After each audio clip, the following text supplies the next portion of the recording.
কিছুর জন্যই থেমে থাকে না। আসলে পড়াশোনা করা, ক্লাস করা এগুলোর মধ্য দিয়েই আসলে ব্যস্ততম জীবন গড়ে উঠেছে। তার মধ্যে সুখ, দুঃখ, অভাব, অনটন তো লেগেই রয়েছে। এই স্টুডেন্ট জীবনটা আসলে খুব মধুর আবার কঠিন বাস্তবতার মধ্য দিয়ে যেতে হয়। এই যে আজকে সকাল থেকে আমি পড়াশোনা শুরু করলাম বিসিএস এর জন্য। আজকে আমি সকালে উঠেই ১ম এ পড়াশোনা করেছি। যে বিষয়গুলো সেগুলো হচ্ছে প্রাচীন যুগ এবং মধ্যযুগ। দেখতেই পারছেন আমার খাতায় সবগুলো সুন্দরভাবে নোট করা আছে এবং আমি উঠে এগুলো রিভিশন দিয়েছি। আমি একটি স্টপওয়াচ চালু করে নেই, যাতে আমি এক্সাক্টলি কতক্ষণ পড়েছি সেটা খুব ভালোভাবে যাতে বুঝতে পারি। এর জন্য আমি স্টপওয়াচটা সবসময় দিনে চালু রাখি যে সময়ই আমি পড়তে বসি। তাহলে আমি একটি ধারণা পাই আসলে আমি দিনে কতক্ষণ পড়েছি। আর এটা হচ্ছে বাংলা সাহিত্য জিজ্ঞাসা যে বইটা, ডক্টর সৌমিত্র শেখর স্যারের বই। এই বইটা থেকে আমি পড়াশোনা আসলে বাংলার জন্য করে থাকি। কারণ এখানে প্রশ্ন আকারে দেওয়া থাকে। আমার ভালোই লাগে পড়তে। আমি বিগিনার হিসাবে পড়া শুরু করেছি এখান থেকেই। এখন দেখা যাক আল্লাহ কতদূর আমাকে মানে পড়াশোনা চালিয়ে যাওয়ার ক্ষমতা দেন সেটা দেখার। আমি জানি না আমি কি করব, কিন্তু আমার অনেক আশা, অনেক স্বপ্ন রয়েছে। আমার বাবা-মার অনেক আশা স্বপ্ন রয়েছে। এটাকে বাস্তবায়ন করা আমার জন্য খুবই, খুবই জরুরি। যেটা প্রত্যেক মানে ছেলেমেয়ের ক্ষেত্রেই আসলে এটা একটা বিশাল বড় দায়িত্ব হিসাবে থাকে। আমি আসলে এখন 4th ইয়ারে পড়ি। এখন আমি ফিল করতে পারি যে আসলে এখন আর বাসা থেকে টাকা নিতে মনে চায় না। মনে হয় যে না নিজেও একটা কিছু করি। কিন্তু নিজে কি করব? আমি কিছু করতেও পারছি না। আমার একটা টিউশনও খুব প্রয়োজন। কিন্তু কোথা থেকে ম্যানেজ করব? আসলে বুঝতে পারতেছি না।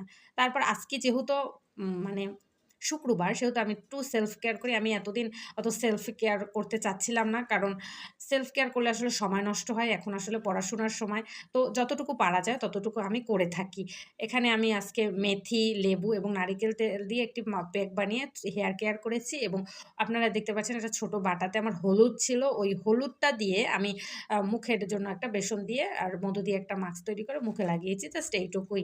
এই তো আজকে দিনটা একটু মেঘলা দিন ছিল। ভালোই লাগতেছিল।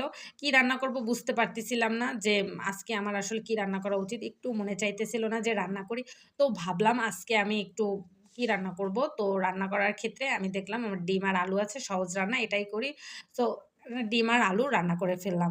দেন হচ্ছে গিয়ে একটু কি বলবো আমি গেছিলাম, একটু বাইরে গেছিলাম। তখন বাইরে যেয়ে একটু খাওয়া-দাওয়া করে আসছিলাম। ওটা হচ্ছে বিকালবেলা এবং সন্ধ্যার সময় এই যে জাম আ খেতে নিছিলাম। জাম আমার খুবই পছন্দ। জামের মানে মাখাটা আমার অনেক ভালো লাগে।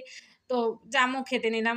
পরে একটু বিকালে হাঁটাহাঁটি করছিলাম। এই গাছটা হচ্ছে গিয়ে আমার একদম হলের মানে মাঝখানে যে মাঠটা, ওই মাঠটার মধ্যে রয়েছে। আমার জানালা থেকে দেখা যায় গাছটায় যে হলুদ রঙের ফুলগুলো হয়, মনে হয় এগুলোকে অপরাজিতা বলে। আমি জানি না ঠিক, আপনারা জানলে জানাবেন আসলে এই ফুলটা কি বলে? আমার এই গাছটা খুবই ভালো লাগে। আমি সকালবেলা আবার বিকালবেলা যে সময় যাই এই গাছটার কাছে যেয়ে একটু হেঁটে আসি। আমার খুবই ভালো লাগে দেখতে। এখন আমি জানি না যে আমি আসলে কতটুকু পারছি পড়তে, কতটুকু আগাতে পারবো। আপনারা আমার সাথে থাকবেন। আমি ডেইলি কি পড়ছি, আমি আসলে আপডেট দিতে থাকবো যে আমি আসলে আজকে এগুলো কভার করলাম। আজকে মূলত আমি প্রাচীন যুগ, মধ্যযুগ এই ২ টা পড়েছি। এখন আমি আ আম এই ২ টা পড়ে একটা পরীক্ষা দিব লাইভ এমসিকিউ তে। দেন হচ্ছে গিয়ে পরবর্তী পড়া আমি কালকে পড়বো ইনশাআল্লাহ। আপনারা সবাই আমার জন্য দোয়া করবেন। আসসালামু আলাইকুম।